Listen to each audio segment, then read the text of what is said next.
couple of months ago, I added to my book library the book COVID-19, The Great Reset, is this. And I have to say that rarely I found books so interesting and insightful. So I'm really happy to have it discovered, to have it read, and explores the potential for COVID-19 serve as a dramatic event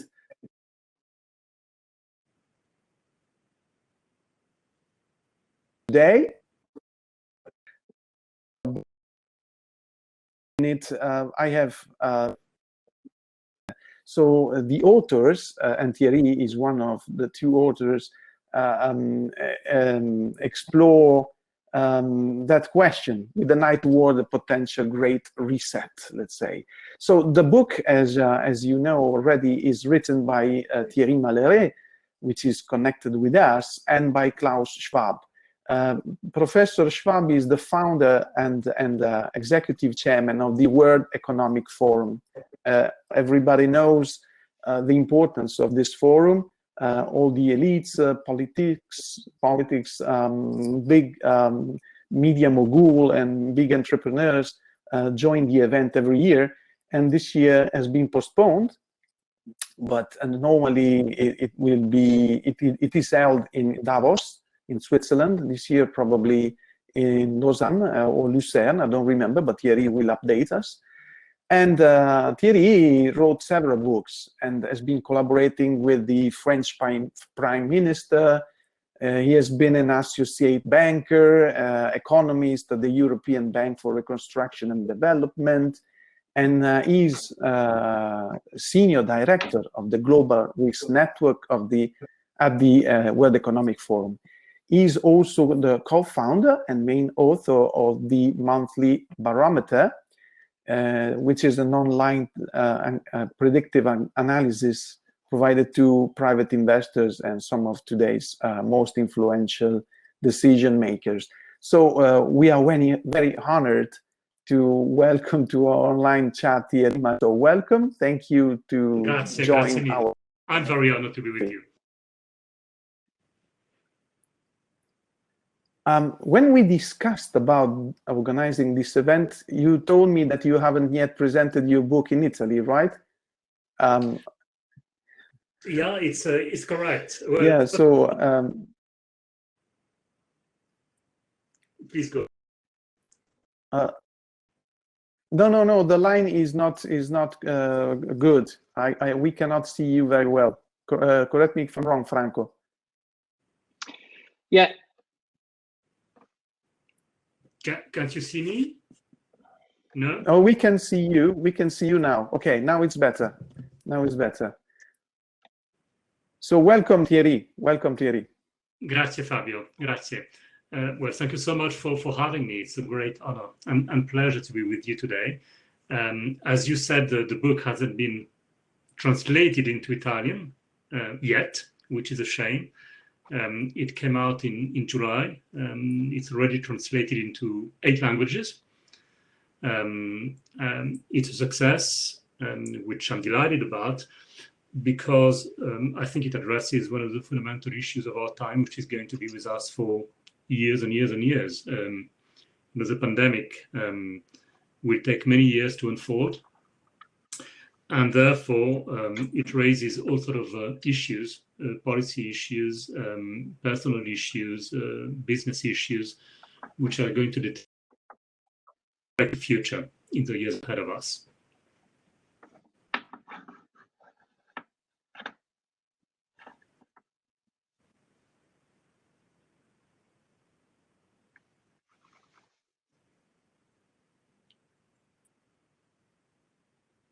Fabio, can you hear me? Yeah, we lost you for, we cannot hear you for now. 5 seconds. But just to introduce you to the book, yeah, it is. The book is structured to help us appreciate the path to a great reset, as most of the let's say decision makers call it, the opportunity after the pandemic. So in the first part, Schwab and Malleret assess the 5 macros of our lives. So the economic, the societal, the geopolitical, the environmental, and the technological. The interdependence, the velocity of change and the complexity. And in the second part, it analyzes the impact on micro issues around companies and industries. There is also a third part, and that is about us as individuals, so as humans. So I would suggest you start talking about the book, Thierry. So my first question is, it took just 3 months of COVID-19 last year to realize that we are vulnerable. We are realizing the worth of our lives, but also that our world is deeply fractured, broken.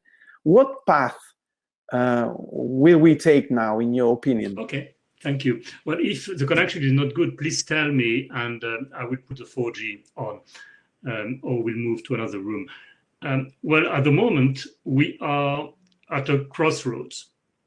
We have essentially 2 choices. Nothing, or not very much, and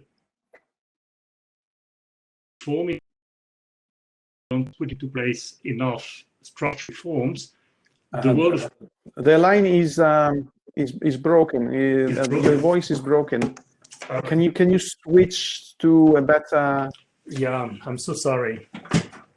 I'll try to go to another room, and if not, I will put my 4G on. We cannot see you. We cannot hear you. I'm moving to another room. Yeah. Is it better? Yeah, better. Okay. So there are 2.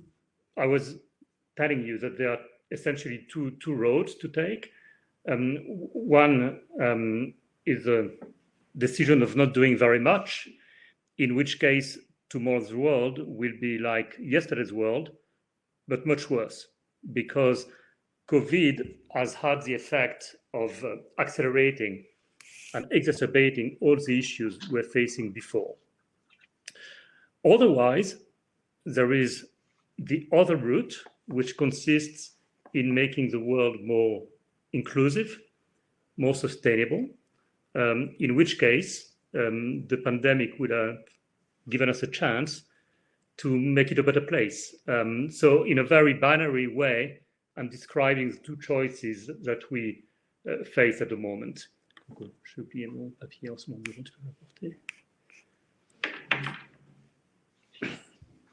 Is the connection better or not?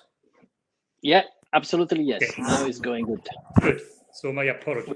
We lost Fabio 2 times because I crashed from the chair, but I'm joking. I'm but, sorry. Probably but now your connection. Yeah, probably we have issues also here. Yeah, I'm sorry. We have issues everywhere, all over the world. Yeah, too much chats. So go ahead, please. Too many people online. Yeah. He answered to your question. So I think that I can start with another question because none of us ever imagined that we had to spend our time locked up in our homes and wearing masks every time and so on. But the problem is that many people say that there were warnings. This is not a black swan event that happened unannounced. So the question is it true or not true? It is absolutely true. It's not a black swan event because black swan events are by nature unpredictable. In the case of the pandemic, everybody's known for years and years and years that the risk was real. And if we had to define it in conceptual terms, COVID-19, the pandemic, is very much what analysts call a gray rhino, a gray rhinoceros. We knew that the risk would come, but we couldn't ascribe a time horizon to the occurrence of the risk. And I want to share my own experience, and we have 2 pages devoted to it in the book. I worked at the World Economic Forum in the early 2000s, and I was in charge of the big Davos meeting in 2005, 6, 7, and 8. No, 4, 5, 6, 7. And at that time, every year, we had a plenary session with Bill Gates, with the WHO, with prominent scientists and health specialists warning us about the pandemic and telling us you have to prepare for the risk because it will happen. It's not if, it's a question of when the pandemic will strike.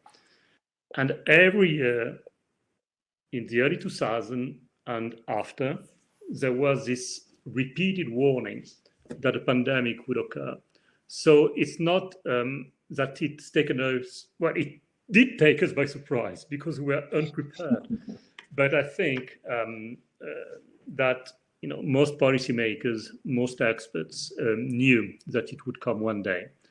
And today, many experts tell us that we are lucky because this pandemic is a disaster, but it's not a human disaster yet. It's a tragedy for the hundreds of thousands of people who lost their lives. But we are not talking about the Great Plague that wiped off half the population of Florence in the 14th century, for example.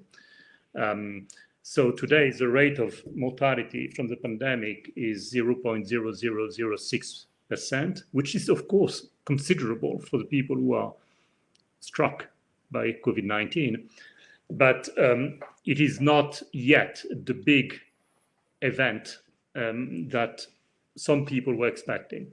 So, Thierry, the signs were already there for a crisis, but the pace at which we were destroying Earth, creating economic inequalities, and also technological dividers meant that a crash was imminent. So who exactly ignored them? We always do, always. You are in the startup domain. You remember the crash of the early 2000s. Everybody got complacent, and eventually the tech bubble burst. In this particular case, we've been warned for years about the crisis, multiple crises that we face. And in the book, we identify in what, in our opinion, constitute the 2 major crises of today's world. One is rising inequalities, which has resulted in polarization, tribalism, populism, societal backlash. That's one. And the second one, the other risk is, of course, a much bigger risk than the pandemic, which one day will be behind us, hopefully in the coming months. It's climate change and environmental degradation. So these 2 risks, one societal inequalities and one environmental, climate change, global warming, are 2 very major crises, 2 major risks affecting all of us. And if we do not deal with them in an appropriate manner, we are going to head up to a very difficult world, and probably an unlivable world if we don't address the issue of climate change properly. Wow. But, so, sorry, if I may emphasize this point, it's we are all intelligent people, sensible people, but it's amazing how complacent we can be when we get accustomed to certain things. We live in them. It's a boiling frog syndrome. Temperature rises, we don't realize it, and when it reaches the temperature at which the water boils, it's too late, and we're stuck. It's true. It's completely true. So, Thierry, you wrote an interesting manual that will help us to evaluate our life choices. The choices that we made until now and the choices that we will make from here on. Can you tell more about this manual? Because it is very interesting for me. Well, thank you so much. It's such a broad and fascinating question. Well, when we face an extreme risk, which is the case with COVID, it's an existential risk. It affects all of us. It threatens our own livelihood, as Italy knows so well, because Italy was the country struck the most during the first wave of the pandemic, northern Italy. When we face such deep existential crisis, it's time for thinking about what matters to us and whether we have time to put into place a better system, a system that is more apt at dealing with the crisis that we face. And as I was saying earlier, the pandemic did not magically let new risks emerge. It simply acted as an accelerator of existing risks. So all the big risks that we're facing, technological risk, environmental risk, societal, economic risk, etc., have been to a very large extent exacerbated by the pandemic. So now we have to address this risk. We have to make the world a better place, a more livable place. And every single decision that is going to be made will be a policy decision, but also an individual decision. I don't want to go too much into the details, but when you're asking me about the choices that we'll make as individuals and as institutions, well, to a large extent, the policy decisions of governments will dictate the collective choices that we have to make in terms of economic reforms, in terms of taxation, in terms of redrafting our social contract, for example. I mean, these are collective decisions that are going to have a determining effect on many, many people. And then there are individual choices that depend upon every single one of us. It looks like we'll have to change the way in which we do things. One of the great aspects of the pandemic has been to make us more aware of the importance of nature, for example. COVID has made us realize how important nature is to all of us, because in the early stages of the pandemic, and it's something that was incredibly apparent in Veneto and in Lombardia, for example, many studies were conducting showing that there is a positive correlation between the air quality that we breathe and the rate of infection and lethality from COVID. So the more pollution there is, the greater the chance that you'll catch COVID and that you will die from it. And there is an explosion of studies, particularly studies conducted by Italian scientists today, showing that one of the reasons why there was such a high level of mortality in Lombardia was because of air pollution. So to cut a long story short, COVID has made us really aware of the importance of nature to such an extent that from now on, there might be a complete revolution in economics. And we start thinking about nature. So nature being the forest, the air we breathe, the rivers. Nature is an asset class. It's an asset. And in fact, even though it didn't have financial value until now, it has tremendous economic value because we know that good nature is important to us. It generates a huge amount of economic value. For example, if the bees cannot pollinize, well, how do we eat? If similarly, regarding back to the quality of air, there is a demonstrable effect that good quality of air favors productivity economically. When the air we breathe is not good enough, it makes us dumb. In fact, so now we understand that nature is important. So we have to protect nature. And I'm just taking one example, which means that in the future we'll have to take personal decisions in order to protect and invest into an asset that is absolutely critical to all of us. What does it mean? In terms of personal decisions, it means, for example, that we might have to consume less because overconsumption is detrimental to the quality of economic growth. In fact, we can have as much growth as today, but in a very different manner, in a manner that is more sustainable. Yeah, in fact, the economic fallout is different to any crisis in the modern history. I think absolutely. Yeah, and you in the book, let's say, highlight very well this. So if I see that a reset is already happening. So we see it in the way we work, in the way we live. Can we say that some trends are already at work?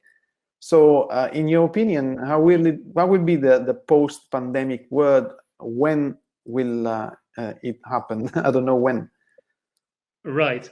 Well, in the book, so the book was written during the first confinement.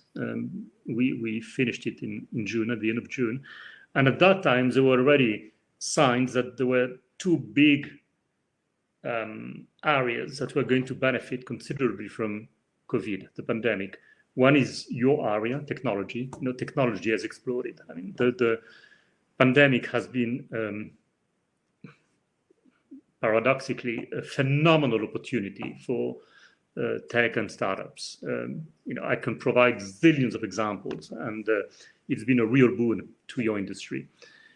That's obvious, and it's even more obvious today because things that were just inconceivable a few months ago, like telemedicine. Telemedicine, 10 months ago, we thought that telemedicine would take 15 years because of regulation to happen. Well, it's already with all of us. It's happening. Drone delivery, etc. So these are things that were highly visible from the very onset of the pandemic. There is one other area which has expanded considerably thanks to COVID. It's well-being. There is a tremendous amount of interest at the moment for wellness economics, and wellness is not an asset class. It's not an industry, but there are many wellness activities that are being that benefit from COVID because we want to lead a better life, a more fulfilling life, and a healthier life. So COVID has also been very beneficial to well-being. And now, if we look at some of the things that we addressed in the book with a big question mark, we don't know yet how they're going to evolve. And I would like to take two examples. In the book, we says, okay, what's going to happen with real estate, commercial real estate and residential real estate? And we got, already in July, when we finished the book, I got an impression that work would never be the same because working with Klaus Schwab, I was given access to all the largest CEOs, CEOs of the largest companies in the world. And already in July, you had the CEOs of Facebook, Google, Apple, all the large tech telling us it's finished. If people want to work from home, they will. Of course, not everybody works in tech, but it's a trend that has been sustained ever since these pronouncements were made back in July. So we now know for a fact that probably 30% of people, white-collar workers, will never go back to an office. So offices will rotate. And as a result, there'll be fewer of them. So what does this mean for large cities? In New York, the prediction is that 20% of the New York population will never return to the city. And real estate prices have gone down by around 30%. First time in the history. Yeah, it's amazing. It's just stunning. It's very hard to understand how this will evolve. But for example, I can see that some large cities are suffering greatly. New York, for example. But some other cities like Milan or Paris are benefiting from the pandemic. And we don't know exactly why, but when you follow what US commercial and real estate investors do in terms of money, they are currently putting a lot of money in cities like Milan, Paris, less in London. So these trends are going to evolve in a way that remains to be seen. Another one, which is a big question mark, is travel. For a year, we haven't traveled, almost. I live 5 kilometers from Italy. I'm in Chamonix. In my previous life, I used to go to Courmayeur all the time. I can't even go to Courmayeur. I haven't been for 6 months. We can't. So what happens when we can fly again? Well, I asked the question to many CEOs I interviewed for the book, and it looks like business flying will be cut by 2. Because when you ask companies, all the very large companies, will you fly as much as before? They tell you no, because first we'll have cost constraints, and second, thanks to COVID, we've realized that there are so many things we can do by Zoom, as we're doing at the moment. So why would you travel to see one of your colleagues or go for lunch in New York when you are in Rome or Berlin, and you can have a Zoom instead? So the forecast at the moment is that business travel will be cut by half, which will have tremendous implications on cost, on pricing for example, travelers who go on vacation. The tickets will be more expensive. So the whole world is being reconfigured by these trends. We don't know yet how they're going to evolve with precision, but we can get a sense that the world is moving towards a totally different direction. Absolutely. Also event, not only travel. Yeah. The event world of course changed dramatically. Yeah. Hybrid events will be the future of events. So not only in person, but all the events will be hybrids in the future. Well, you know what? My company run events as well. I have a company that does only events. And me too. You too. Well, we need to chat then, Franco. A technology company. And so my conviction, we will discuss. My conviction is that there is going to be an explosion of high-end physical events. It will be like the Roaring 20s, when we can meet again, gather again. I think all the big, B2B events will be in a very difficult place, but there'll be tremendous appetite for regathering with your friends, colleagues, your peers, because we are social animals. And what pandemic has done to us is to show us how important it is to forge personal connections with people. I totally agree with you, but all the next event will be in person for sure, because we need to socialize, but at the same time also virtual for people that are far away from the location of the event. Totally agree. And completely different than before, because before, if the event was an important one, you go. Today, probably, if the event is an important one, but is too much far away from where you are, and you have the chance to attend virtually, you will do it.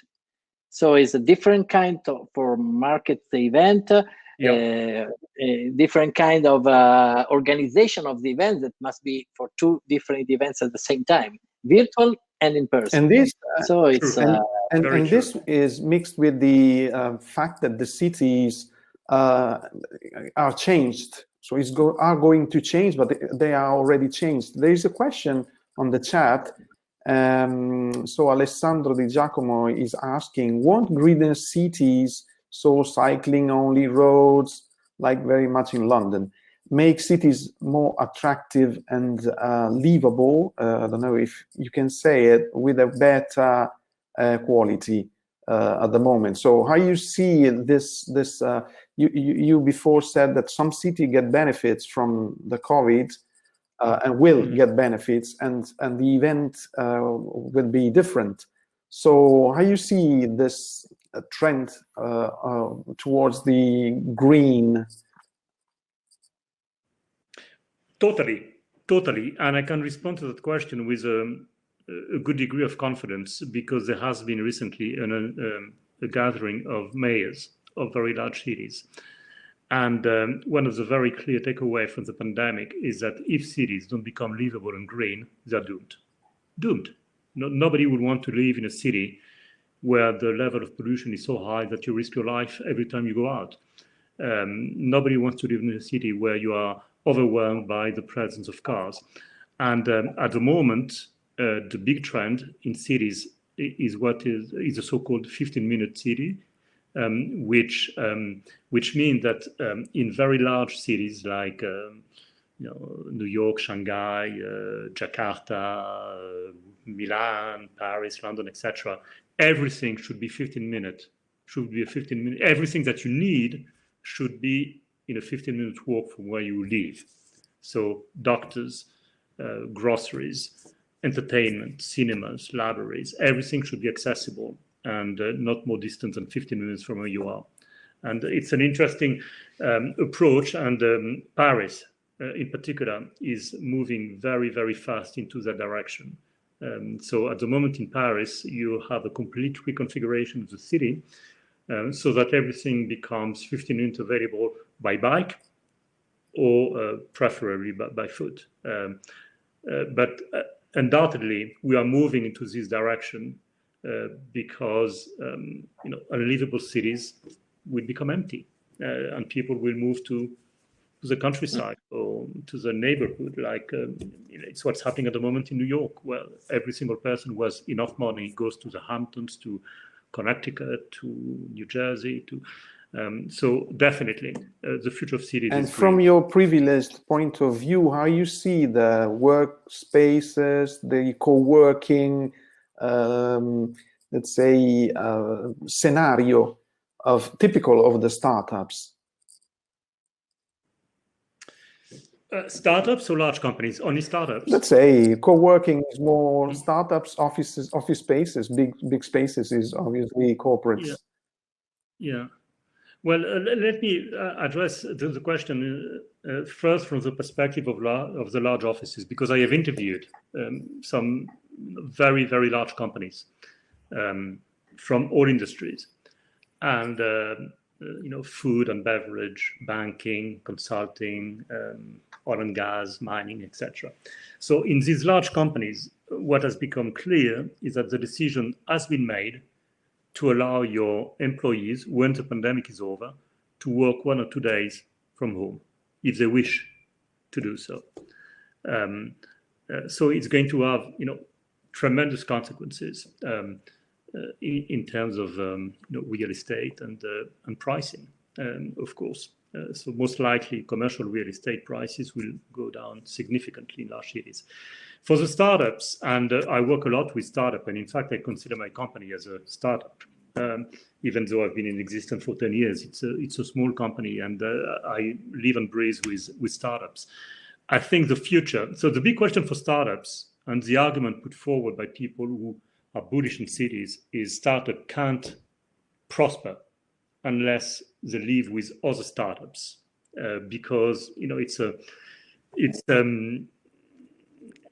something that fuels creativity, the exchange of ideas, new thinking, force you to reconsider things that you take for granted. So being able to mix with other startups is absolutely critical. And I understand the point. And I understand. Sorry? It is the purpose of Startup Grind. Yeah. It is the purpose of Startup Grind also, to connect But what I can see at the moment, so I have a very keen interest in following this issue. But my point, and the point of many people who are unsuccessful startups or incubators, is that you don't need to be in a city to do that.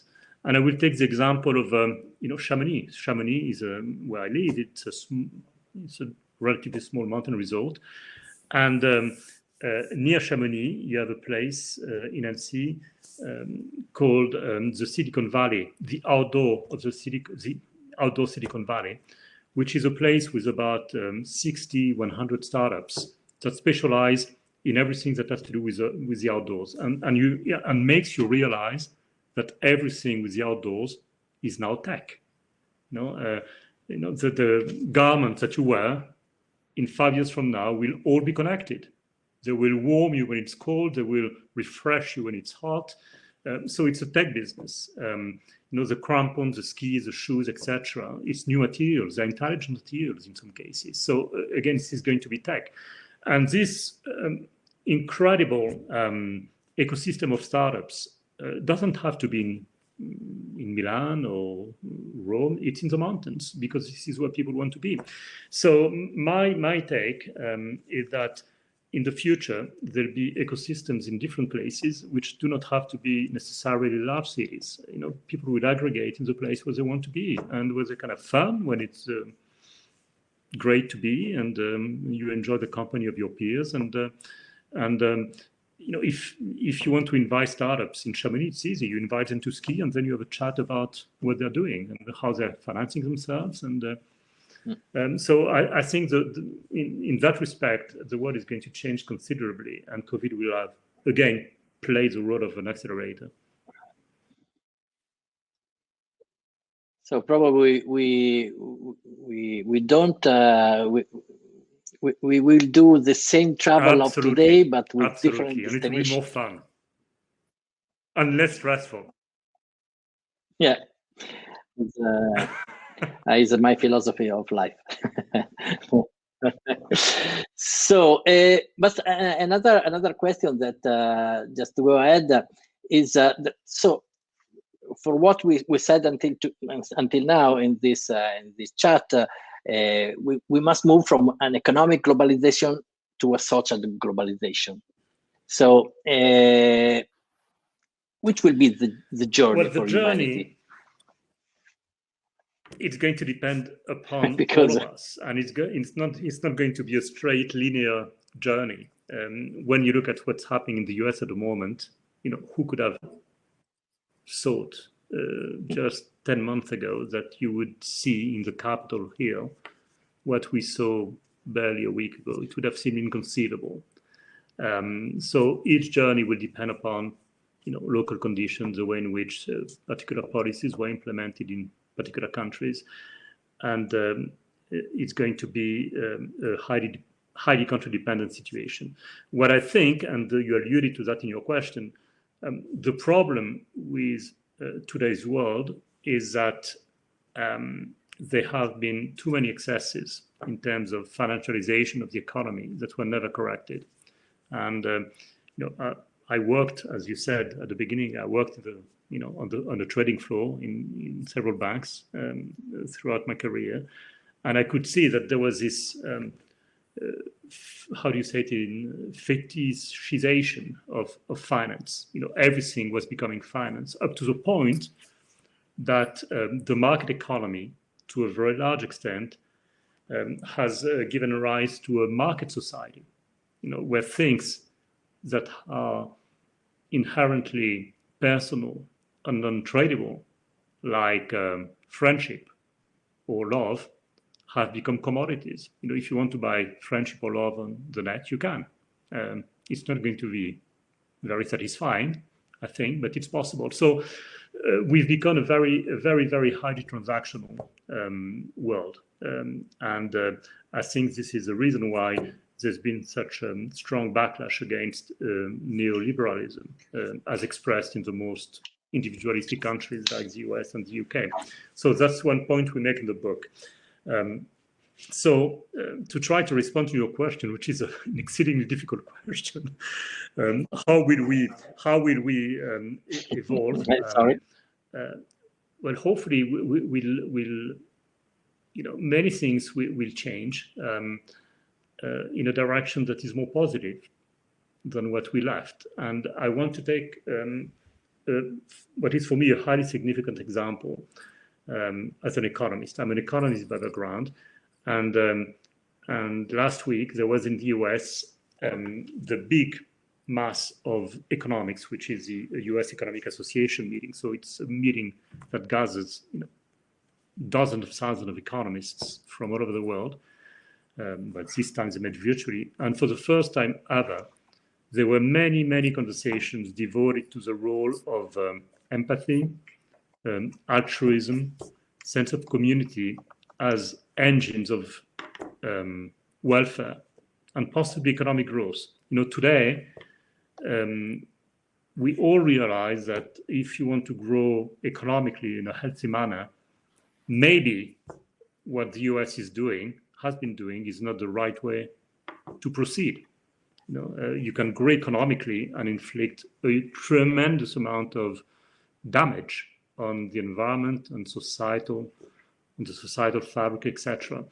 So it is our hope, as expressed in the book, that moving forward, we'd understand more the benefits of altruism, empathy, community building as pillars upon which our economic and social welfare can be built.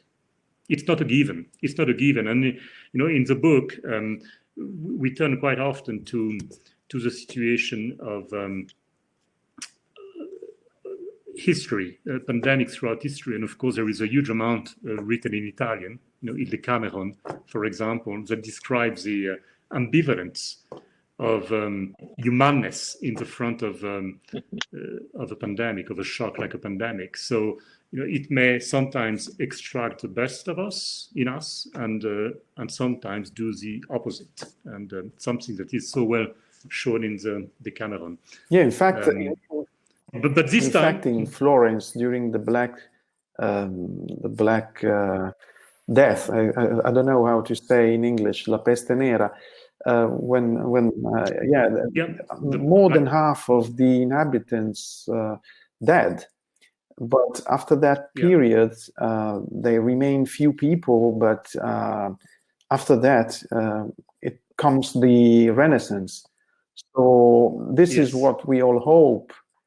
Something that will rebirth like a phoenix from the burning situation of our social relationships and so on. And probably technology will help us. I don't know, but I think that technology is one of the main pillars of the post-COVID era, in my opinion. So I believe that startups, because we are talking about that, but basically, and to those who make startups. So the startups can represent an incredible boost to the world economy, and obviously this comes through an expression of creativity and capacity of individuals, but I see some problems, and you mentioned before, it is with the financial issues, because startups have a couple of problems: creativity, and so building something relevant and good, and on the other hand, the problem with money. So every startup faces the problem with the finance. So how do you see this problem? How can it be solved, or which is your opinion on this? Well, I see it in different manners. First of all, I completely agree with you that necessity is the mother of invention, and at the moment there is an explosion of creative distractions. Many businesses are being forced to close, particularly in the service sector. But in the meantime, there is an explosion of startups. I was reading, I think yesterday, that in France, just in France, there are 8,000 more startups than average, new startups, since the pandemic erupted. So it is happening. It is happening, and I don't know to which extent startup will provide a solution to our problems. But as you point out, there is a tremendous amount of ingenuity, human ingenuity, and inventivity that point to the right direction. Going back to the quality of air problem, I was researching earlier this week how startups and venture are dealing with this issue, and I was staggered. But what I found, the market for apps measuring air quality worldwide is currently a $6 billion market per year, expanding at 15% per year. Can you imagine? And there are several Israeli startups that have started to measure air quality in cities block by block and floor by floor. So it's just unbelievable, thanks to AI. So you are absolutely right, and I'm convinced that many many analysts underestimate the impact that startups will have on addressing the critical issues we collectively face. Now, for financing, well, startups are risky by nature, so it's equity, it's not debt. In almost all cases, that can only finance the development of startups. But what's happened over the past few years, and of course, European is a laggard. It's more difficult to raise funds in Europe than it is in the US, for example, or in China. Don't tell us that we are in Italy. But I'm very encouraged by the example of my own country. In France, 3 years ago, it was incredibly difficult to raise money for startup. And then Macron came to power. He had this vision of changing completely the way in which dividends are being taxed, the way in which capital can be accessed, etc. And it had a very positive effect.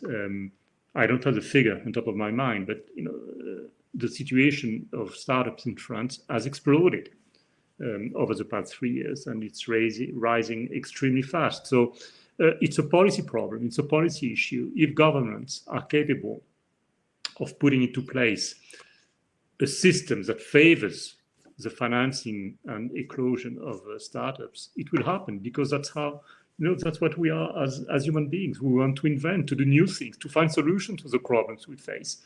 So if the conditions are ripe, in terms of legislation, regulation, taxation, etc., it will follow very, very fast. So again, I'm encouraged by the situation of France, because France was the laggard of Europe, like Italy, I think, until a few years ago, and the situation has changed not overnight, but in just a few months.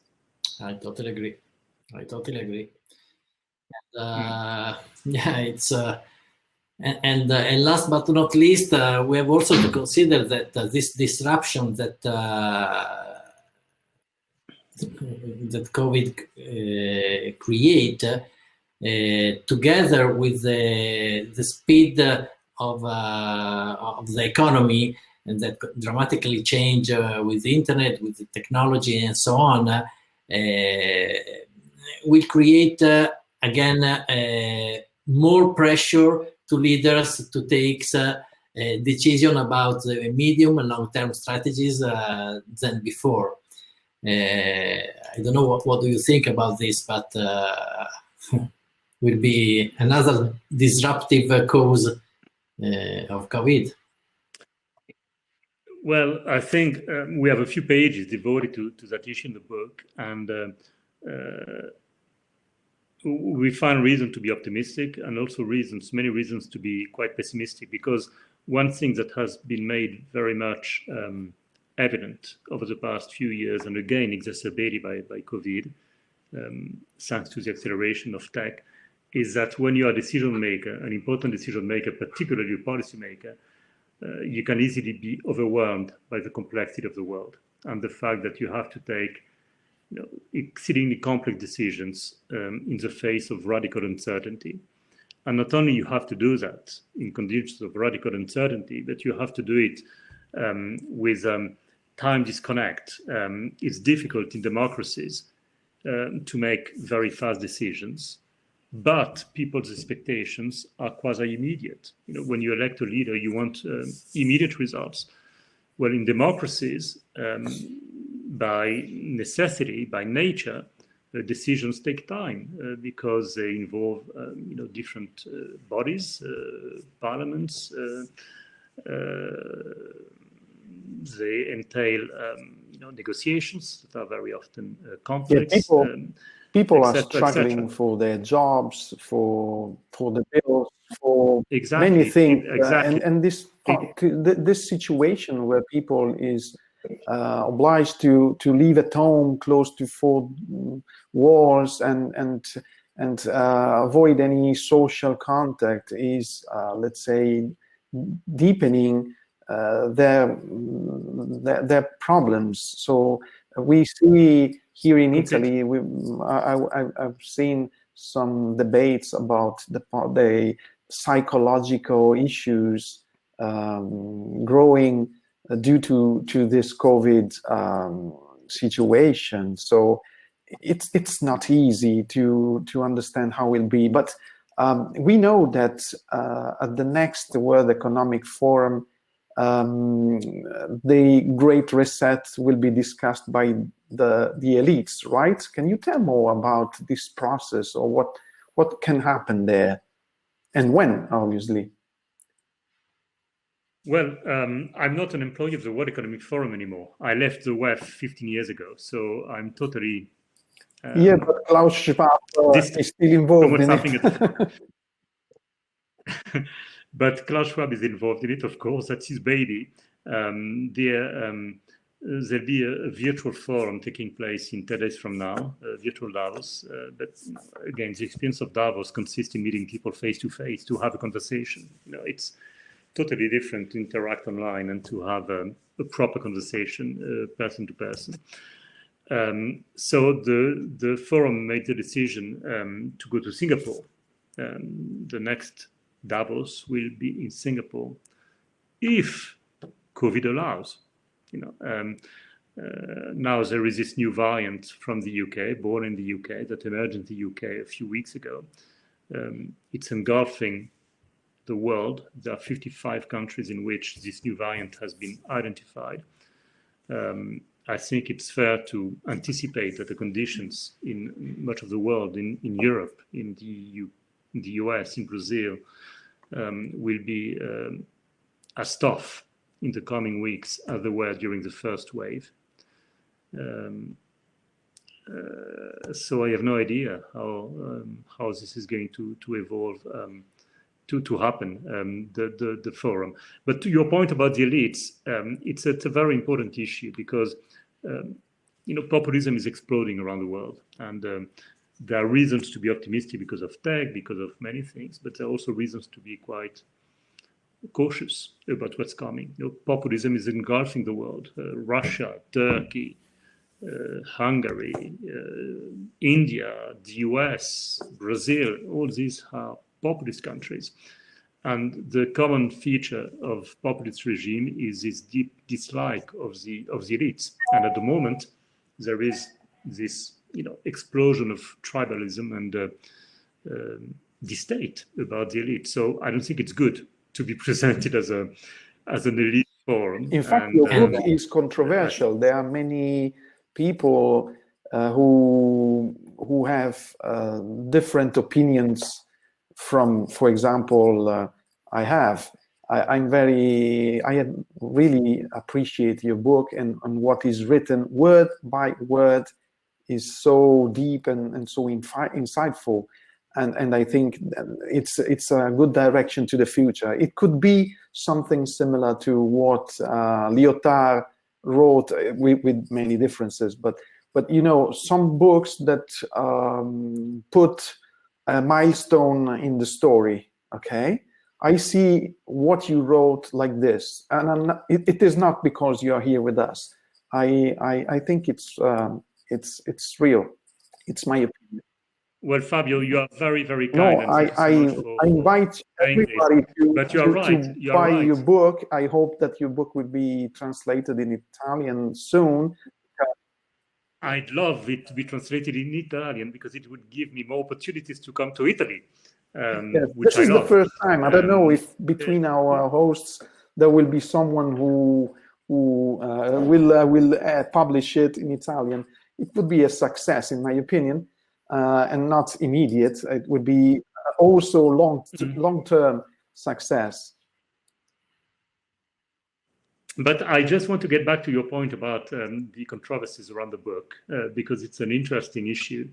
It is true that there have been many theories, conspiracy theories around the book, one of which, the dominant one, consists in saying that it's a plot organized by the World Economic Forum, Bill Gates, and the Prince of Wales, to put into place a techno-totalitarian oligarchic regime, because all these people would implement chips, macro, particles in the vaccine, and they'll make money out of the vaccines, and they will subdue the whole humanity. So, it's a crazy idea, of course, but it's interesting that it emerged because conspiracy theories, cabals are always a warning sign of troubling times ahead of us.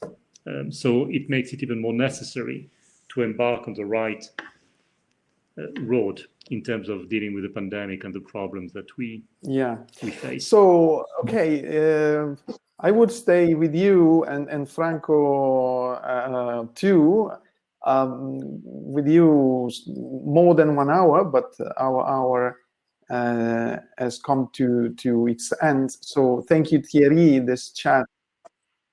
Well, thank you so much. Thank you, Fabio. Thank you, Franco. Thank you for having me, and thank you to all of you for being part of this. Thank you. It's been an interesting way to start this year for Startup Grind Bologna and for us also. And so we are very, very, I can say in Italian, molto grati di averti avuto con noi. Grazie mille. The event Grazie a voi. has been recorded, and it will be available tomorrow on YouTube. So it's interesting also to watch it again. And please remember to check at startupgrind.com/Bologna on the upcoming events, because we will have we will host in a couple of weeks a startup created by a giant. And from Los Angeles, there will be the VP of Disney Plus. So join the chapter. Yeah, join the chapter. Wow. Join the events. Thank you. Happy New Year, we can say, and we wish you all a very good evening. Grazie mille, grazie a voi. Grazie, Thierry. Ciao. Ciao a tutti. Ciao Fabio, ciao Franco, grazie. Ciao. Grazie a te.